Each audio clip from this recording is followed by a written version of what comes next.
औज़ुबिल्लाहि मिनश्शैतानिर्रजीम बिस्मिल्लाहिर्रहमानिर्रहीम। आज plant nursery training school जो है उसका आज 9वां लेक्चर है।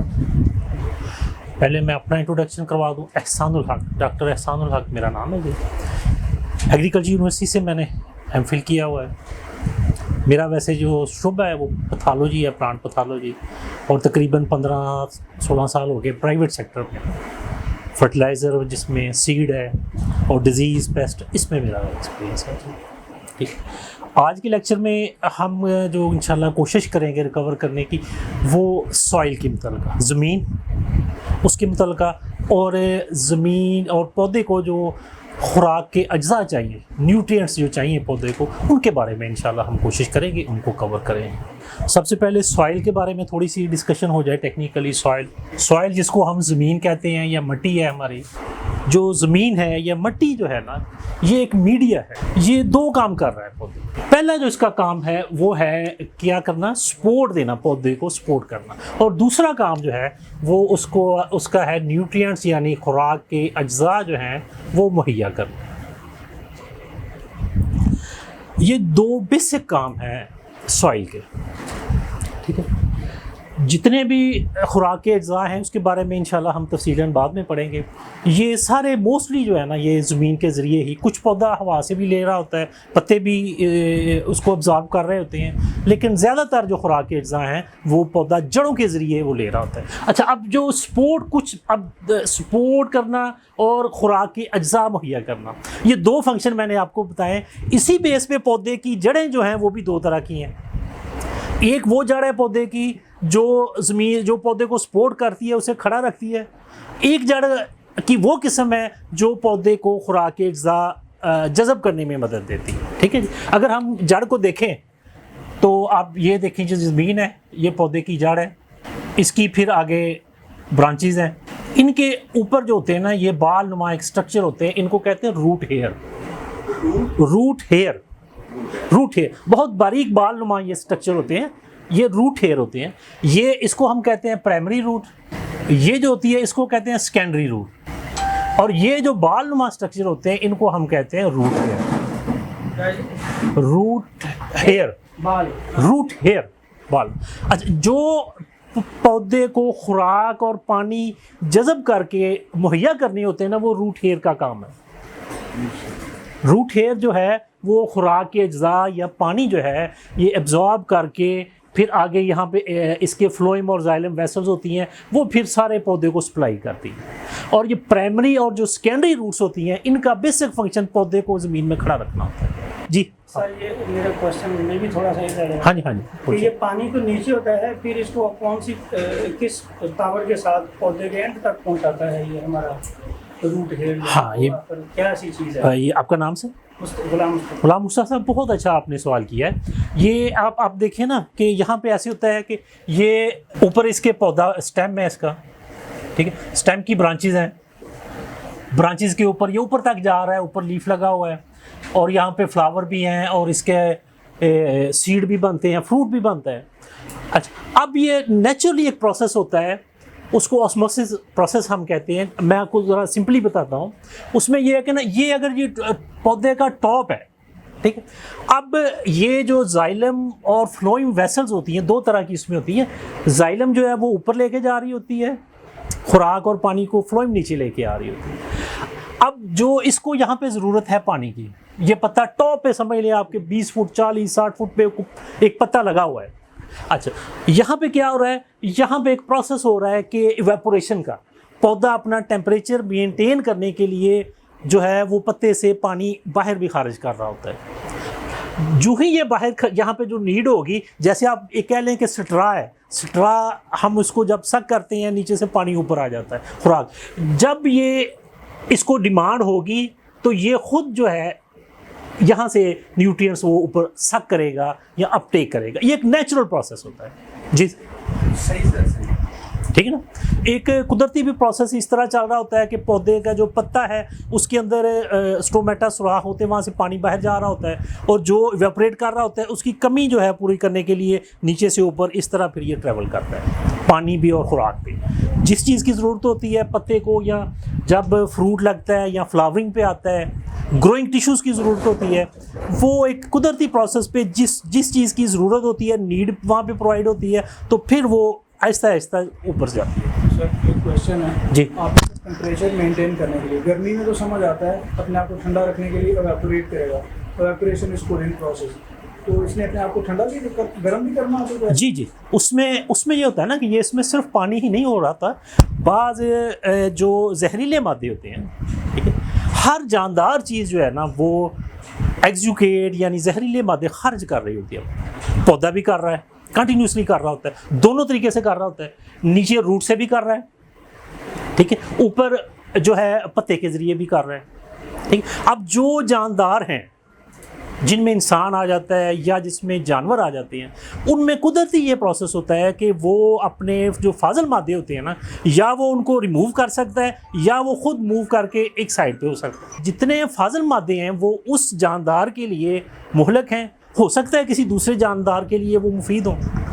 पौधा क्योंकि ये ज़मीन के अंदर एक ही जगह पे खड़ा है, ये मूव ना फाजल मादे अपने रिमूव कर सकता है ना खुद अपनी जगह बदल सकता है, ठीक। अब नेचर ने, कुदरत ने इसका इंतज़ाम किया हुआ है। वो क्या किया हुआ है कि जो फाजल मादे पौधे की जड़ खारिज करेगी ना, कुदरत ने माइक्रो ऑर्गेनिज्म, कुछ बैक्टीरिया, माइक्रोब्स उसे हम कहते हैं, माइक्रोब्स या बैक्टीरिया, वो पौधों की जड़ों के अंदर रखे हुए हैं।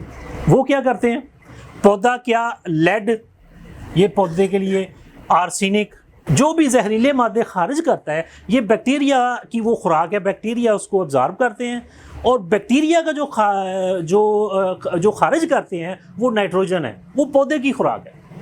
ये एक लाइफ साइकिल है कुदरत ने ज़मीन पे रखा हुआ कि पौधे के खारिज मादे, फाजल मादे जो हैं वो माइक्रो ऑर्गेनिज्म जो हैं वो ऑब्जर्व करते हैं, और जो उनके खारिज करदा मादे हैं, फाजल मादे हैं, वो पौधे की खुराक है। सेम जिस तरह ऊपर पौधे के जो पत्ते हैं वो ऑक्सीजन खारिज करते हैं, जानदार इंसान ऑक्सीजन को ऑब्जर्व करते हैं, हम जो हैं जानवर, इंसान या जो जानवर है वो कार्बन डाइऑक्साइड खारिज करते हैं, वो पौधे की खुराक है, पौधा जज़ब करता है। ये एक नेचुरल लाइफ साइकिल है। ये इसी तरह कुदरत ने ज़मीन के अंदर भी, अब ये चीज़ डिस्टर्ब हो चुकी है, ऊपर भी देखें पोल्यूशन बहुत ज़्यादा आ गई, इसी तरह नीचे जो है वो एक बड़ा लंबा डिस्कशन है कि माइक्रोब्स जो हैं इनकी तादाद बहुत कम हो गई है। अब पौधे के जो फाजल मादे हैं वो पौधे वहाँ से, रूट जो जोन है वहाँ से ख़त्म नहीं हो रहा है, जिसकी वजह से मुख्तलिफ प्रॉब्लम एंड डिजीज़ हैं, पौधे की ग्रोथ है, यील्ड है, उनके ऊपर ये असरअंदाज हो रहे हैं। अच्छा, ज़मीन जो है ना आम तौर पे ये 3 तरह की होती है। एक को हम कहते हैं रेतली ज़मीन, और एक है उसको हम कहते हैं चिकनी क्ले। इनके दरमियान में एक आती है मैरा ज़मीन, लुमी सॉइल उसे। रेतली ज़मीन वो है, ये सैंडी सॉइल है, इसमें सॉइल के पार्टिकल्स जो होते हैं ना उनके आपस में फासला बहुत ज़्यादा होता है, कम्पैक्ट नहीं होते। रेतली ज़मीन के पार्टिकल जो है ना ये दूर दूर हों। इसमें प्रॉब्लम ये होता है कि एक तो ये सपोर्ट नहीं करेगी जड़ को, दूसरा ये है कि इसमें अगर हम जो भी पानी देंगे या खुराक के अज्जा होंगे ना वो लीच डाउन कर जाएंगे, नीचे चले जाएंगे। हमें पानी और खुराक के अज्जा है वो कहाँ पे चाहिए, वो हमें चाहिए रूट जोन, जहाँ पे पौधे की रूट है, जैसे मैंने आपको बताया था रूट हेयर जो हैं वो अब्जॉर्ब करते हैं, ठीक है ना। हमें जो है वो न्यूट्रिएंट्स या पानी खुराक के अज्जा जो हैं वो उस जगह पे चाहिए जहाँ पे रूट हेयर है। अगर उसके ऊपर होंगे उसका भी कोई फ़ायदा नहीं होगा, अगर रूट जोन से नीचे चले जाएंगे उसका भी कोई फ़ायदा नहीं होगा, पौधे को फ़ायदा नहीं उसका होगा। अच्छा, इसमें यह है कि ना अब हम जो भी पानी देंगे या खुराक के अज्जा देंगे तो वो ज़्यादातर जो हैं वो लीच डाउन कर जाएंगे, नीचे चले जाएंगे, रूट जोन से नीचे चले जाएंगे। इसी तरह जो क्लेई सॉइल है उसमें ये होता है कि उसके पार्टिकल बड़े कॉम्पैक्ट हैं, आपस में जुड़े होते हैं, इस तरह उनके अंदर स्पेस नहीं होती। ये होता है ना, पंजाबी में कहते हैं ना, इस मिट्टी ज़मीन को कहते हैं गिल्ली गोया ते सुक्की लोया, यानी कि अगर गीली होगी तो ये गोबर की तरह होगी, जब सूख जाएगी ये हार्ड होगी, लोहे की तरह हार्ड होगी। अच्छा, इसमें क्या प्रॉब्लम होता है, इसमें जब हम पानी देते हैं या खुराक के मुख्तलिफ अज्जा देते हैं ये नीचे ही नहीं जाते, ऊपर रह जाते हैं, ये पानी जल्दी जज़ब नहीं होता, बहुत टाइम लगाएगा। फिर ये है कि जब रूट हेयर या रूट यहाँ पे कॉम्पैक्ट होगी, ज़्यादा सख्त होगी, उसकी रूट की डेवलपमेंट सही नहीं होगी, ठीक है। और दूसरा ये है कि इसमें माइक्रोब्स जो होते हैं उनकी भी परवरिश ग्रोथ नहीं होती, क्योंकि ऑक्सीजन चाहिए, ऑक्सीजन या हवा का गुजर नहीं होता है ऐसी मिट्टी से, इसी सॉइल में से। और ये इन दोनों के दरमियान है लोमी सॉइल या मैरा सॉइल।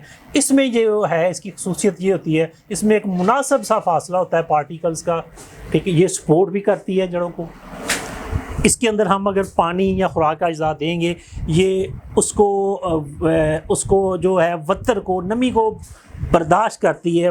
उसको वाटर होल्डिंग कैपेसिटी कहते हैं, यानी कि नमी बर्दाश्त करने की सलाहियत। ये खुराक और पानी को उस जगह पे ना नीचे जाने देगी ना ऊपर रहने देगी, ये रूट जोन पे वहाँ पे रखेगी। मैक्सिमम जो है अवेलेबिलिटी पानी की और खुराक के अज्जा की वो ऐसी सॉइल में होगी, लुमी सॉइल।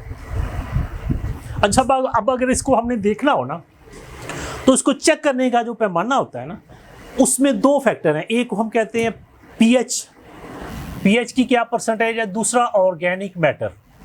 ये दो चीज़ें हैं। पीएच टेक्निकल अगर देखें ना, इसको कहते हैं power of hydrogen ion, power of hydrogen ion. ठीक, जैसे हर एक चीज़ का, हर जानदार का ना एक टेम्परेचर होता है। आप इससे ये भी कह सकते हैं कि ज़मीन का टेम्परेचर है।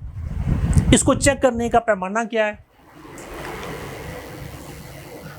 ये तकरीबन 0 से लेके इसकी 14 तक रेंज होती है। इसकी 0 से लेके 14 तक रेंज होती है। नॉर्मल जो है ये 7 होती है यहाँ पे।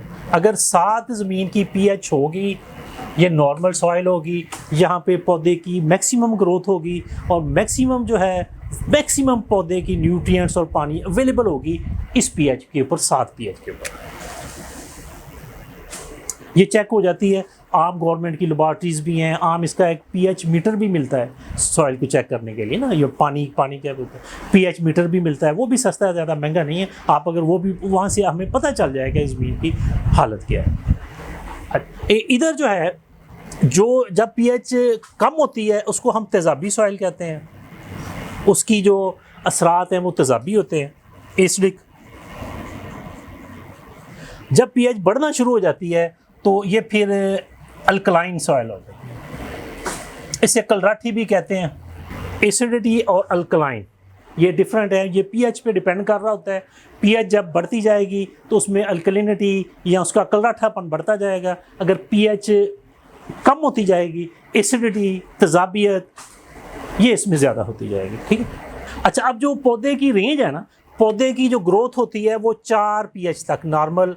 अगर 4 तक आए ना, 4 तक पौधा, 4 से जो नीचे आनी शुरू हो जाती है पीएच ज़्यादा, एसिडिटी में भी पौधा ग्रो नहीं करता। कुछ ख़ास किस्म के पौधे होते हैं, कुछ घास की इकसाम है या कुछ और दरख्तों की इकसाम है, वो ग्रो करती हैं। नॉर्मल ये 4 से नीचे भी नहीं जानी चाहिए। और 4 से 7 तक, 4 से 7 तो बहुत अच्छी है ना। 4 जो हम नीचे आएंगे ना, इधर को आएंगे, फिर भी 7 से इसकी जो है ना वो प्रॉब्लम शुरू हो जाएगा। ठीक है। इसी तरह ये जो है ये मैक्सिमम 10 तक जाता है। 10 से ऊपर भी फिर जब कलराठियाँ ज़्यादा ज़मीनें आ जाती हैं, 11 पीएच है, 12 है, जिसकी पीएच 13 है, उसमें फिर चंद एक जो है पौधे या ग्रास कुछ ख़ास किस्म के वो ही सर्वाइव कर सकते हैं, बाकी नहीं करते सर्वाइव इसमें। अच्छा, अब जो हम देखा जाए ना, मैं जनरली अगर बात करूं हमारी पंजाब की जो ज़मीनें हैं, या आप कुछ सिंध का इलाका लगा लें कि जहाँ पे नहरी पानी अवेलेबल है, नहरी पानी लगता है जहाँ पे, ठीक है, उनकी जो औसत पीएच है ना, हमारे मुख्तलिफ जो डाटा हैं गवर्नमेंट की, जो लेबॉर्ट्रीज़ हैं, उसमें इनकी पीएच जो आप हमारी है ना, वो नॉर्मली तकरीबन 9 के करीब है। 8.5 से 9 तक आ रही है हमारी पीएच। सिंध की भी जो आपाश इलाके हैं जिनमें पानी जो है वो नहरी पानी अवेलेबल है, नहरी पानी लगता है। और ट्यूबवेल भी, ज़ाहिर बात है, कोई अब 100% तो नहरी निज़ाम सपोर्ट नहीं कर रहा है, उन ज़मीनों को भी पानी जो है ट्यूबवेल का लगाना पड़ता है। ठीक है। अब जनरली जो हमारी ज़मीन की पीएच ज़्यादा है, कलराठापन है उसमें, ऑलरेडी हम लोग यहाँ पे बैठे हैं, ये वो ज़मीन है जहाँ पे नहरी पानी, जिसको हम अच्छी ज़मीन कहते हैं, जहाँ पे बिल्कुल नहरी पानी नहीं है, उनकी फिर पीएच 9 या 9 से भी ऊपर चली गई है। अब हमें, क्योंकि हमारा ये सारा ट्रेनिंग सेशन जो है ये नर्सरी पौधों के हवाले से है, ठीक है ना, जो जहाँ पे हम फसलें काश्त करते हैं वो बहुत खुला रकबा होता है, एकड़्स के या मरबों के हिसाब से होता है। उसको ज़मीन को हम उसकी पीएच या उसको मेंटेन करना बहुत मुश्किल है। लेकिन यहाँ पे हमारे पास नर्सरी में अगर हम बात करें तो हमारे पास कंट्रोल इन्वायरमेंट है, निस्बतन ज़्यादा कंट्रोल इन्वायरमेंट है जो हमारे फील्ड क्रॉप्स यहाँ पे पैदा होती हैं। तो इसमें हम मैनेज कर सकते हैं कि सॉइल की पीएच को, इसमें कुछ चीज़ें ऐड करके उनका मैं आपको बाद में जिक्र करूँगा कि हम जी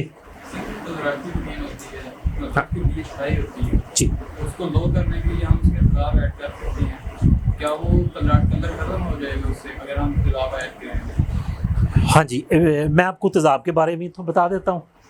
होना तो ये चाहिए कि तेजाब ऐड करने से उसको सही होना चाहिए ना, जो हमने पढ़ा है यहाँ तक।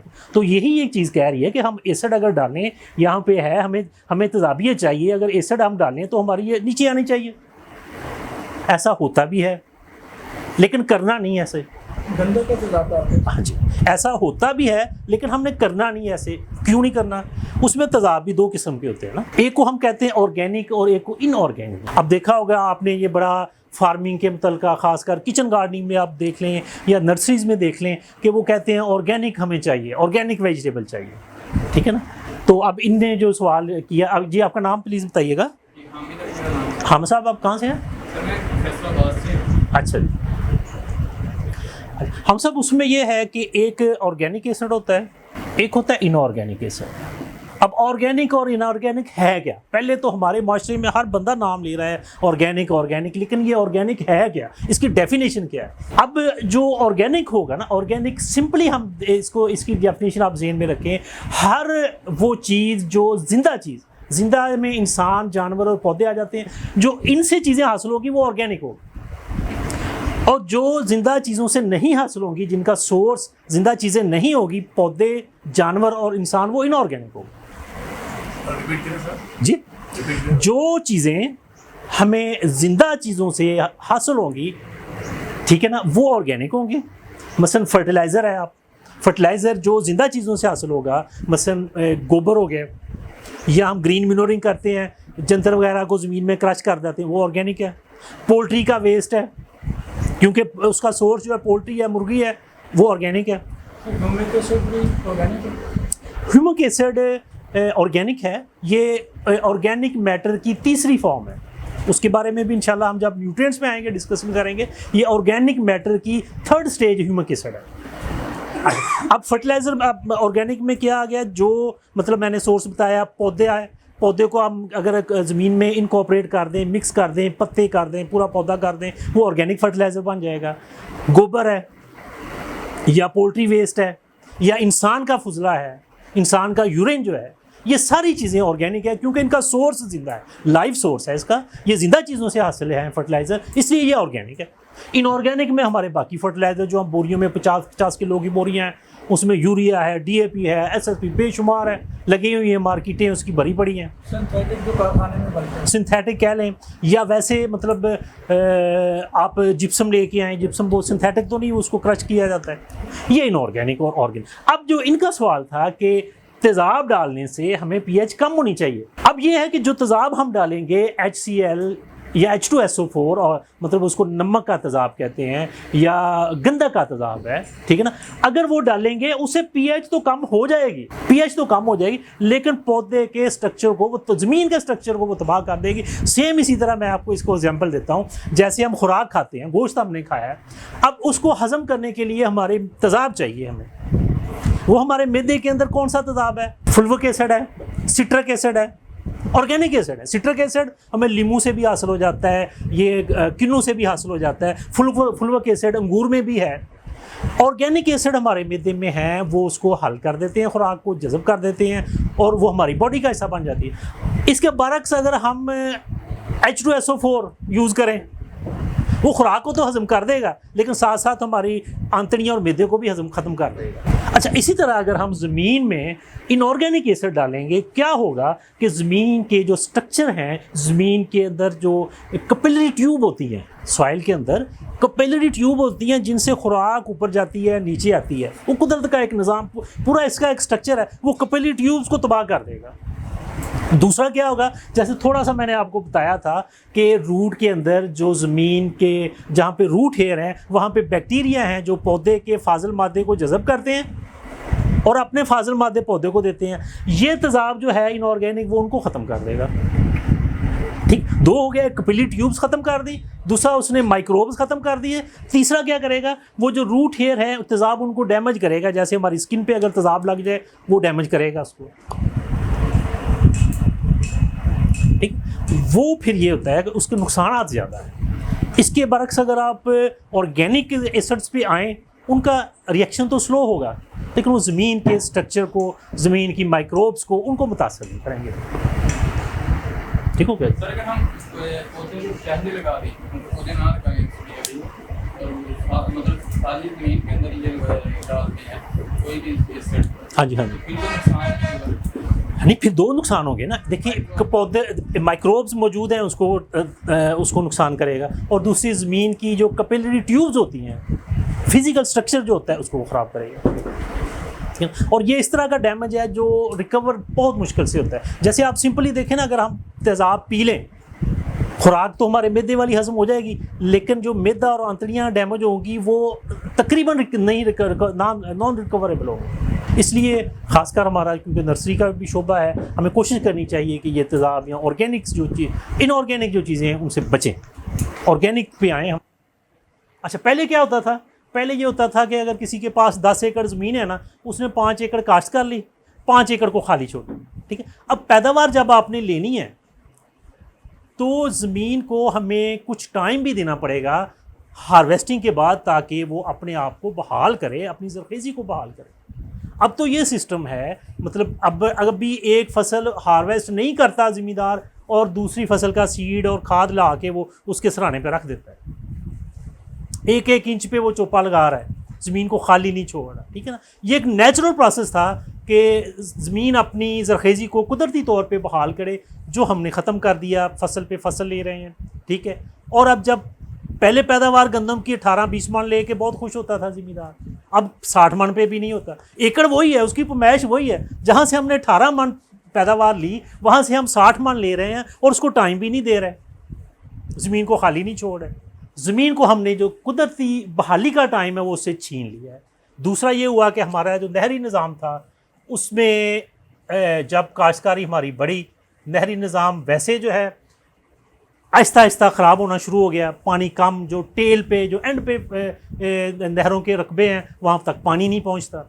अब जो ट्यूबवेल का पानी है उसमें क्या है, उसमें OH आयन ज़्यादा है, कार्बोनेट, बाइकार्बोनेट, इस तरह की चीज़ें हैं। अब ये ज़मीन की कलराठी पानी, ज़मीन की pH को बढ़ा रही है, ऑर्गेनिक मैटर को ये तबाह कर रही है। अच्छा, बाकी जो है तीसरा जो अमल है वो ये है कि हमारी कीमियाई खादें, इनऑर्गेनिक फर्टिलाइज़र इन्हें हम कहते हैं, ज़मीन की तैयारी के वक्त से लोग शुरू कर देते हैं, हार्वेस्टिंग तक जो है ना वो इनऑर्गेनिक। चौथी चीज़ स्प्रे, इसमें जड़ी बूटी का स्प्रे आ जाता है, कीड़े मार स्प्रे आ जाता है। ये फैक्टर्स हैं जिनकी वजह से हमारा जो है ऑर्गेनिक मैटर वो कम हो रहा है और ज़मीन की pH बढ़ रही है, और ये मुसलसल प्रोसेस जा रहा है, इसमें कमी नहीं। हम क्योंकि क्या कर रहे हैं, अब ज़मीन की पैदावार आहिस्ता आहिस्ता जब कम या प्रॉब्लम शुरू हो, हम क्या कर रहे हैं, इसको और खाद दे दो जी, इसके ऊपर स्प्रे, यही हो रहा है ना, पानी ज़्यादा लगाओ। वो जो फैक्टर उनको बढ़ा रहे हैं वही हम दोबारा दे रहे हैं, उनके इलाज के लिए भी वही चीज़ें दे रहे हैं। जबकि हमें इनको छोड़ के अब हम आते हैं इसको हमने कवर, इसको बेहतर किस तरह करना, खासकर हमारी जो नर्सरी की सॉइल है, अगर हम उसको लेके आते हैं, नर्सरी की सॉइल एक दफ़ा हमने ला के रख दी, या हमारी ज़मीन में अगर हमने पौधे प्लांट करने हैं, क्योंकि जितने नर्सरी प्लांट्स हैं ना मोस्टली इनमें वो पौधे हैं जो हमारे नेटिव नहीं है, जो हमारे इधर के पौधे नहीं हैं। पाम की मुख्तलिफ किस्में हैं, ठीक है ना, या आप उसमें लगा लें बाकी कुछ इंपोर्टेड प्लांट्स हैं, फाइकस की किस्में हैं, ठीक है ना, वो मतलब हमारे आबाई पौधे नहीं हैं। जैसे किकर था हमारा, शीशम था, ठीक है, बकैन है, निम है, अपना दूसरा पीपल है, ठीक है। उससे हट के जब हम पौधे काश कर, फिर उसके लिए हमें एक आइडियल सॉइल चाहिए जिसके अंदर ऑर्गेनिक मैटर ज़्यादा हो, जिसकी pH कम हो, ताकि हमें बाद में इसकी ग्रोथ और दूसरे प्रॉब्लम ना आ सके।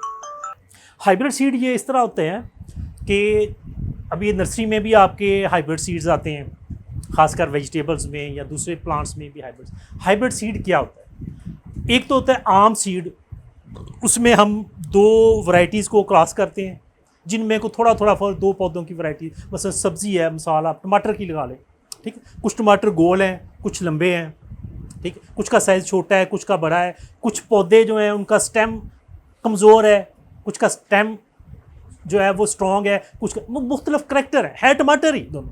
अब हम क्या करते हैं, हम देखते हैं कि यार कुछ करैक्टर इसमें ले लें, कुछ उसमें ले के मिला के उसको एक नया बीज बना लें, ठीक। ये अगर हम सिंपल उनकी क्रॉसिंग 2 की करके करते हैं, ये एक वैरायटी होती है, ये हाइब्रिड नहीं होता। हाइब्रिड में क्या होता है, होता वो ये मतलब 2 हम पेरेंट सेलेक्ट कर लेते हैं, मेल और फीमेल फ़र्ज़ कर रहे हैं। होता क्या है कि हमने एक सीड 2 मुख्तलिफ वैरायटियाँ मसलन फ़र्ज़ कर लें कि टमाटर में ही हैं या किसी और पौधे में हैं। एक आप कह लें कि फ्रूट साइज़ बहुत अच्छा है, एक में उसका रूट सिस्टम बहुत अच्छा है लेकिन पैदावार फ्रूट की कम है। उसमें 2 सेलेक्ट करके उसको हम ग्रो करते हैं। ग्रो करने के बाद जब फ्लावर आते हैं ना, उनकी जो पोलिनेशन है ना, जो फर्टिगेशन है, वो हमने करनी होती है कि फ्लावर इस पे आना है, इसी फ्लावर का मेल और इसी का फीमेल, इसी का मेल और इसी का फीमेल लेके उसको हमने क्रॉस करना है। इधर में भी सेम फ्लावर का मेल फीमेल लेके क्रॉस करके तो ये सीड हासिल कर लेना। इसको हम अलहदा कास्ट कर रहे हैं, इसको हम अलहदा कर रहे हैं। सेम फ्लावर का हमने मेल फीमेल लेके क्रॉस करके ये सीड बना लिया। इसी तरह ये इसका मेल और फीमेल लेके ये हमने सीड बना लिया। अब ये जो सीड बनेगा इसकी पैदावार कम होगी। कम कैसे होगी, जैसे कहते हैं ना कि हमारे इस्लाम में भी है कज़न मैरिज नहीं करनी चाहिए। क्या होता है उससे, उससे करैक्टर रिड्यूस होते हैं, उसकी फिज़िकल स्ट्रेंथ भी कम होती है, ठीक है, और उसकी शक्ल सूरत खूबसूरती में फ़र्क आता है। ये तो सिंपल सी मिसाइल है ना, हर बंदा समझ भी रहा है। कज़न मैरिज में ज़्यादा प्रॉब्लम। और यहाँ पे क्या है, यहाँ पे हमने एक ही पौधे के यानी कि बहन भाइयों को क्रॉस करके ये एक सीड तैयार किया, ठीक है ना, और इसमें इसकी पौधा जो है, जो इसके करैक्टर थे उससे ये कम करैक्टर आ गया, उससे ये नीचे चला गया। अच्छा, ये हमने एक सीड हासिल कर लिया यहाँ से, एक साल पहले साल ये हमने हासिल कर लिया। अब क्या करना है, अब इसी के मेल फीमेल लेके इनको क्रॉस करके ये एक सीड हमने दूसरे साल में तैयार करना है। दूसरे साल में जो सीड होगा इसके करैक्टर इससे भी कम हो जाएंगे, ये पौधा उससे भी कमज़ोर हो जाएगा, इसकी पैदावार उससे भी कम आ जाएगी। इसी तरह इसकी भी होगी, पैदावार भी कम होएगी और करैक्टर भी वीक हो जाएंगे इसके। ये सेम हमने करते करते 8वें साल पे जब आना है ना, 8वें साल बाद जो हमें सीड हासिल होना है यहाँ पे 8th जनरेशन में जाके ये पौधा बहुत वीक होगा और वो इसकी पैदावार भी कम हो जाएगी, मतलब इससे नीचे नहीं ये जा सके। अब हाइब्रिड में क्या करते हैं, जब ये 8वें साल पे जाके जब वो जनरेशन आती है फिर इन दोनों को क्रॉस कराते हैं 8वें साल में जाके। इधर फीमेल ले लेना है, इसका मेल ले लेना है, और ये जो सीड आना है ये हाइब्रिड सीड हो। अब क्या होगा, क्योंकि इनके हमने करैक्टर जो हैं वो सप्रेस कर दिए, इसके भी सप्रेस कर दिए। अब ये जो सीड हासिल होगा ये हाइब्रिड, जब इसको लगाएंगे ना, ये यकदम जैसे आप स्प्रिंग को प्रेस करके छोड़ेंगे ना, अगर स्प्रिंग इतनी कैपेसिटी स्प्रिंग की है, जब हम इसको प्रेस करके छोड़ेंगे ये एक दफ़ा यहाँ तक जाएगा। वैसे कोई तरीका नहीं कि हम इसको यहाँ तक ले आएँ। जब हम एक दफ़ा प्रेस करके छोड़ेंगे ये यहाँ तक आएगा, देन फिर ये बिखर जाएगा। ये हाइब्रिड सीड की है। 8वें साल में इसके करैक्टर जो हैं वो हम इनको क्रॉस करके यहाँ पे जाके छोड़ते हैं उसको। एक दफ़ा ये मैक्सिमम पैदावार देगा, देन लगाएंगे तो फिर उसके करैक्टर सारे सेग्रीगेट कर रहे होते हैं, फिर वो नहीं देगा, फिर दोबारा तैयार करना पड़ेगा। ये बहुत सारी कंपनीज हैं, इनको इनब्रीड लाइन कहते हैं। ये जो 8वीं होती है ना, इनको टेक्निकली कहते हैं इनब्रीड लाइन। ये इनब्रीड लाइनों का क्रॉस जो होता है उसको हाइब्रिड कहते हैं। अच्छा, अगर हम इसको गोबर को या ऑर्गेनिक मैटर किसी भी शक्ल में होगा ऐसे इस्तेमाल कर देंगे, एक तो हमने ज़मीन में फंगस डाल दी, दूसरा क्या होगा, इस मैटर ने डिकम्पोज होना है, इसके अंदर से जो जहरीली गैसें निकलेंगी वो हमारे पौधे को ख़राब कर देगी। अगर कभी तजर्बा आपका हो, कभी नर्सरी में आपने देखा को भरते हुए या ज़मीन में हमने जो है कच्चा गोबर डाल दिया, वो पौधा पीला हो जाएगा, मर जाएगा, ठीक है। इसलिए हम इसको एज सच इस्तेमाल नहीं कर सकते, ना ही करना चाहिए। अब अगर गोबर या ऑर्गेनिक मैटर पड़ा रहे, इसको हम छेड़े ना, ये कुदरती तौर पे ये डिकम्पोज होना शुरू हो जाता है। डिकम्पोज जब होता है तो फिर इसकी जो अगली शक्ल आती है ना, इसको हम कहते हैं कंपोस्ट। ये कंपोस्ट जो होता है ये होता है नीम गला हुआ organic matter, semi decomposed organic matter हम उसे कहते हैं। मतलब पूरा डिकम्पोज नहीं हुआ, ये सेमी डिकम्पोज ऑर्गेनिक मैटर है, इसकी शक्ल है कंपोस्ट। अगर इसको मज़ीद हम पड़ा रहने दें, ठीक है, ज़्यादा देर को 2 साल 3 साल पड़ा रहने दें, बल्कि इससे भी ज़्यादा, तो फिर इसकी जो जब ये पूरी तरह डिकम्पोज हो जाता है ना, पूरी तरह मुकम्मल डिकम्पोज, उसको हम ह्यूमिक एसिड सदियाँ ये ह्यूमिक एसिड की ना जो इसकी कानें हैं, बहुत मतलब कुछ ऐसे एरियाज़ हैं जहाँ पे आज से सदियों पहले कोई आफत आई, ज़मीन दोज हो गया, कोई जल्जला आया, या कोई आप कह लें कि जैसे बहुत सारी कौमों पे अजाब भी आया, पूरे के पूरे उन्होंने जानदार इंसान वो ज़मीन के अंदर, अब वहाँ पे वो सदियों पड़े रहे, पढ़ के ना, इनको हम वहाँ पे ये टेक्निकली उसको हम लिनोर्डाइट कहते हैं, लिनोर्डाइट, वो एक मादा बन गया, वहाँ से फिर ये ह्यूमिक एसिड, ये मुकम्मल गला सड़ा हुआ ऑर्गेनिक मैटर। अच्छा, ये जो है एंड प्रोडक्ट ये है, हम ज़्यादातर अब ये भी मार्केट में अवेलेबल है, तो ये यूज़ करते हैं। आम जो घर में गोबर पड़ा हुआ है या पोल्ट्री वेस्ट है, उसको हम कम से कम इस हालत में इस्तेमाल करें तो देन उसका फ़ायदा है। अगर हम उसको एज सच ऑर्गेनिक मैटर की ही शक्ल में इस्तेमाल करेंगे तो फिर उसके नुकसानात ज़्यादा हैं, पौधे को बर्न भी कर देते। अब प्रॉब्लम ये हो गया हुआ है कि जो ह्यूमिक एसिड लिनोर्डाइट से हासिल होता है कानों से, ये इधर रशियन स्टेट्स कुछ हैं, इस साइड पे है, और भी हमारे जो करीब मेरा ख्याल ये एरिया पड़ता है, तो वो तो इंतहाई इफेक्टिव है। वो तो आप 3-4 किलो भी 1 एकड़ में डाल दें तो वो बहुत है, लेकिन यहाँ पे ज़्यादातर ये कोयले को और इसमें मुख्तलिफ तेज़ाब डाल के इस तरह बना के वो सेल कर रहे हैं लोकल, उससे अवॉइड ही हमें करना चाहिए। उसके हम जो है नेक्स्ट इंशाल्लाह करेंगे डिस्कस कि हम अपना जो है नर्सरी के लिए ये चीज़ तैयार कर सकें, उसका मैं आपको तरीका बताऊँगा। अब ये अपनी नर्सरी में ख़ुद तैयार करें, करके इसको यूज़ करें नर्सरी। हाँ, बाद में इंशाल्लाह कल हम खुराक के अज्जा न्यूट्रिएंट्स के बारे में करेंगे। हाँ जी, डिटेल से गुफ्तगू, कौन कौन सी खादें चाहिए, कितनी मिकदार में चाहिए और उसका क्या सोर्स होगा। हाँ, दोनों के लिए।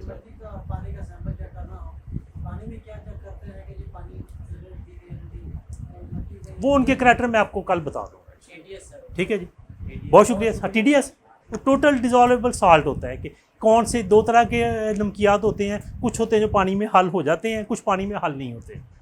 ठीक है ना, ये TDS होता है टोटल डिज़ोल्वेबल साल्ट, ऐसे नमकियात जो पानी में हल पजीर हैं, उनको तो हम ज़्यादा पानी लगा के कवर कर लेते हैं। कुछ जो पानी में हल पजीर नहीं होते उनके लिए फिर केमिकल्स हमें यूज़ करना पड़ता है। बहुत शुक्रिया जी, जज़ाकल्लाह। आपका शुक्रिया, और बड़ी दिलचस्पी से सुनिए जी गुज़ारिश।